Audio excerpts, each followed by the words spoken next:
성도들이 자신의 일상 속에 경험하는 깊은 묵상을 가지고 하나님께 나아가고 있습니다. 그 묵상의 일부를 함께 나누고자 합니다.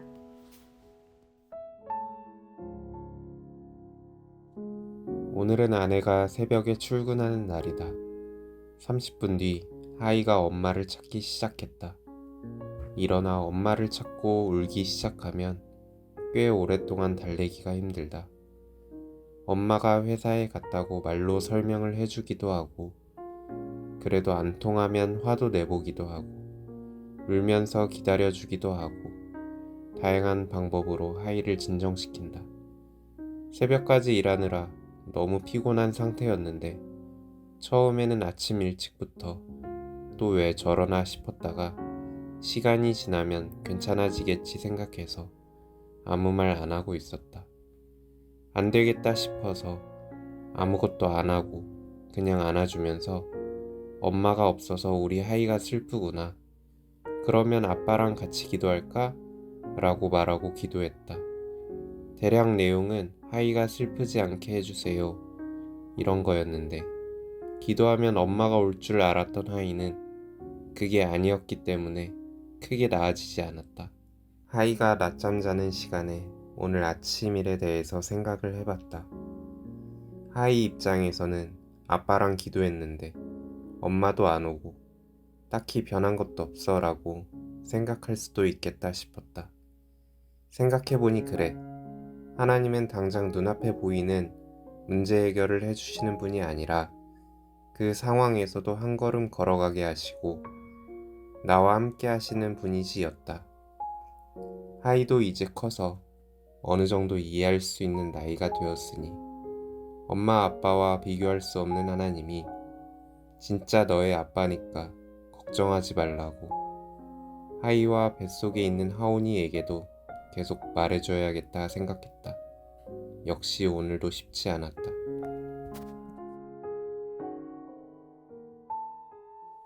오늘 우리가 함께 나눌 말씀은 마태복음 5장 13절에서 20절 말씀입니다. 너희는 세상의 소금이니 소금이 만일 그 맛을 잃으면 무엇으로 짜게 하리요?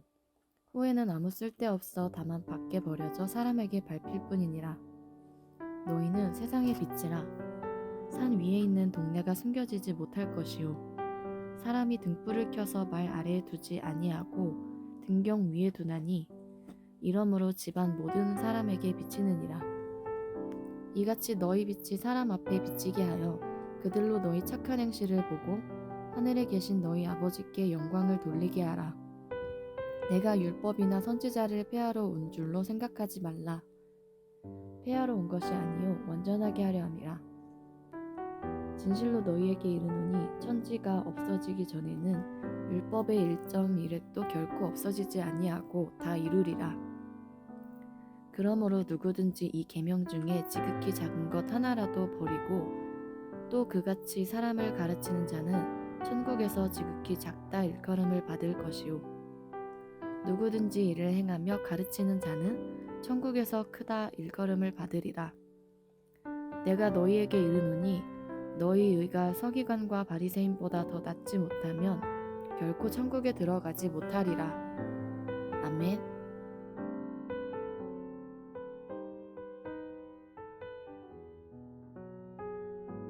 반갑습니다. 오늘 마태복음 5장 13절부터 20절까지를 중심으로 사명이라는 제목의 말씀을 함께 나누겠습니다. 우리는 어제 팔복에 대해서 중요한 것을 나누었습니다. 팔복에 대해 생각할 때 이제까지는 앞에 있는 힘든 조건들을 충족하면 뒤에 나오는 복을 얻는 거라고 생각했었지만 팔복의 내용들은 앞의 내용과 뒤의 내용이 조건과 보상이라는 것들이 아니라 그 둘이 하나로 묶여 있는 것이라고 말씀드렸습니다. 그 둘이 하나로 묶여 있다는 말은 그 둘이 같은 내용이라는 겁니다. 힘들게 앞에 있는 내용을 만들어낼 때 비로소 뒤에 나오는 복을 얻게 되는 게 아니라 앞과 뒤 그 둘이 같다는 말은 그 둘 모두가 복이라는 말입니다. 심령이 가난하게 되면 비로소 천국을 얻는 게 아니라 심령의 가난함이 천국을 가진 것과 같다 그 말이죠. 힘들게 온유한 자가 되면 그때 비로소 땅을 기업으로 받게 되는 게 아니라 온유한 자가 된 그것이 땅을 기업으로 받은 것이다 이런 말입니다. 왜 그런가 하면 앞에 나오는 모든 내용들은 우리 예수님께서 우리에게 대해 가지셨던 마음과 같은 것이기 때문입니다. 그렇게 예수님과 같은 마음을 품고 같은 자리에 서 있는 것은 하나님의 자녀, 하나님의 백성이 되었다고 하는 놀라운 은혜인 겁니다. 그래서 어제 본문 마지막 11절에서 그것을 이렇게 말씀하셨습니다. 나로 말미암아 너희를 욕하고 박해하고 거짓으로 너희를 거슬러 모든 악한 말을 할 때에는 너희에게 복이 있나니 기뻐하고 즐거워하라. 하늘에서 너희의 상이 큼이라. 너희 전에 있던 선지자들도 이같이 박해하였느니라. 욕을 먹고 박해를 받고 거짓으로 악한 말을 듣는 것이 조건이 된다는 말이 아니라 그건 예수님이 당하신 일이고, 그래서 예수님과 같은 자리에 서 있다는 것이 우리가 하나님 나라 백성이라는 놀라운 증거가 된다는 말입니다. 예수님께서 이렇게 말씀을 주신 후에 제자들에게 너희는 세상의 소금이고 세상의 빛이라 이렇게 말씀하셨습니다. 매우 소중한 말씀이죠. 13절입니다. 너희는 세상의 소금이니 소금이 만일 그 맛을 잃으면 무엇으로 짜게 하리요? 후에는 아무 쓸데없어 다만 밖에 버려져 사람에게 밟힐 뿐이니라. 너희는 세상의 빛이라. 산 위에 있는 동네가 숨겨지지 못할 것이요 사람이 등불을 켜서 말 아래 두지 아니하고 등경 위에 두나니 이러므로 집안 모든 사람에게 비치느니라. 이같이 너희 빛이 사람 앞에 비치게 하여 그들로 너희 착한 행실을 보고 하늘에 계신 너희 아버지께 영광을 돌리게 하라. 여러분, 소금과 빛의 유익은 설명할 수 없이 많습니다. 먼저 소금은 부패를 방지하기 때문에 인내와 순결과 부패 방지의 상징으로 불립니다. 그래서 자주 거룩한 제사에 사용되었고 하나님과의 변하지 않을 언약에 연결되는 의미이기도 합니다. 동시에 예수님께서 그 맛을 잃으면 무엇으로 짜게 하겠는가라고 하실 만큼 요리에 사용되기도 했습니다. 그리고 빛은 단지 물리적인 효과뿐 아니라 어두움을 밝히고 안 보이는 것들을 보이게 하고 그렇게 두려움을 없애주기 때문에 상징적인 의미가 매우 강한 존재입니다.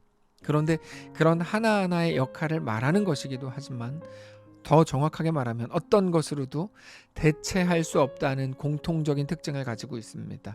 소금과 빛이 가진 유익들이 너무 많을 뿐 아니라 특별히 대체 불가할 만큼 독보적인 것들이기도 한 거죠. 결국에 예수님께서 그의 제자들을 부르실 때 그렇게 독보적이고 대체 불가한 존재로 부르신 겁니다.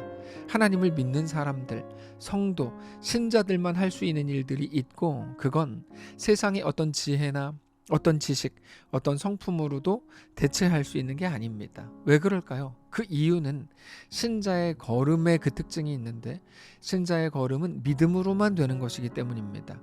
한두 번의 선한 결정을 했다고 해서 다른 사람들을 이롭게 하는 몇 번의 선택을 했다고 해서 완성되는 거 아닙니다. 그런 건 얼마든지 가능합니다. 그러나 사람들에게 인정을 받고 칭찬을 받고 귀감이 되는 것과 믿음의 걸음은 완전히 다른 겁니다. 두 개가 연결되지 않는 겁니다. 어떤 특정한 상황에서 어떤 결정을 했는가의 문제가 아닙니다. 예를 들어서 이번에 전도 여행에 참여하고 참여하지 않고의 문제가 아니고 아웃리치에 참여하고 안 하고의 문제도 아닙니다. 사람이 무너졌을 때 일으켜 세워주는지 아니면 누군가가 상처받았을 때 위로의 말을 하는지 아닌지의 문제가 아닌 겁니다. 그렇게 몇 번 어떤 모습을 보였는지의 문제가 아니라 그 속에 하나님의 주인 되심에 대한 깊은 고백이 있는가의 문제라는 겁니다. 하나님을 정말 주인으로 인정하고 그 앞에 엎드리는가, 하나님의 자녀됨에 대한 온전한 인정이 가장 중요한 겁니다. 그래서 대체 불가인 겁니다. 직업 중에 서비스업이라는 게 있습니다. 말 그대로 서비스를 하는 겁니다. 그러면 그건 진심의 문제일 필요도 없고 능력의 문제일 필요도 없습니다. 말 그대로 상대방에게 좋은 서비스를 하면 되는 겁니다. 그래서 어떤 사람들은 가정에 들어가서도 아내에게, 자녀들에게, 남편에게 서비스하는 것처럼 하면 된다. 그러면 평화로운 가정이 된다. 하나님을 섬길 때도 서비스한다는 차원으로 해라. 이런 식으로 망언을 하는 사람들이 있습니다. 어떻게 보면 맞는 말처럼 들리기도 하죠. 그런데 사실 그건 하나님이 우리에게 가정을 주신 이유, 교회를 주신 이유에 대해서 전혀 모른다는 것밖에 되지 않습니다. 하나님은 우리에게 평화로운 가정을 만들라는 사명을 주신 적이 없습니다.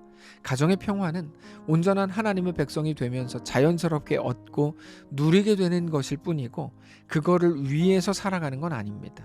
몇 개의 행동, 몇 개의 규칙, 몇 개의 율법, 마치 쪽집게 과외처럼 몇 개의 방법을 통해서 몇 개의 결정을 통해서 좋은 가정이 되거나 특별히 우리가 세상으로부터 인정받고 칭찬받는 그럴듯한 사람이 되는 것에는 하나님의 관심조차 없다는 것을 알아야 합니다. 하나님께서는 우리를 소금과 빛처럼 대체 불가의 존재로 부르셨는데 그건 우리가 더 도덕적인 존재가 되거나 더 윤리적인 존재가 되어서 세상으로부터 칭찬받는 것과는 아무런 관계가 없는 일입니다. 오직 하나님이 주인이신 것을 인정하고 하나님의 왕되심을 진정으로 고백하면서 그 고백 속에 나오는 걸음이 우리에게 요구된 삶이라는 겁니다. 그게 노아였고 다윗이었고 아브라함이었고 바울이었고 수많은 믿음의 선배들이었습니다.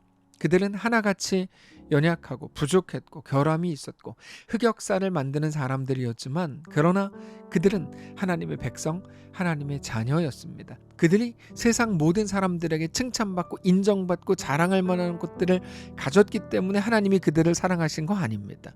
그런 것과 아무런 관련이 없는 겁니다. 회사에서는 기능과 능력을 보고 같은 성과를 내도록 얼마든지 대체자를 찾을 수 있지만 자녀를 대체할 수 있는 사람은 없습니다. 자녀는 유일한 존재이기 때문입니다. 우리 예수님은 더 율법을 잘 지키고 더 흠이 없고 더 능력이 있는 사람들을 부르러 오시지 않았습니다. 그게 17절입니다. 내가 율법이나 선지자를 폐하러 온 줄로 생각하지 말라. 폐하러 온 것이 아니요 완전하게 하려 함이라. 진실로 너희에게 이르노니 천지가 없어지기 전에는 율법의 1.1획도 결코 없어지지 아니하고 다 이루리라. 누가 율법을 더 잘 지키고 누가 흠이 없는지를 보시는 게 아니라 율법의 완성을 이루신다고 말씀하시죠.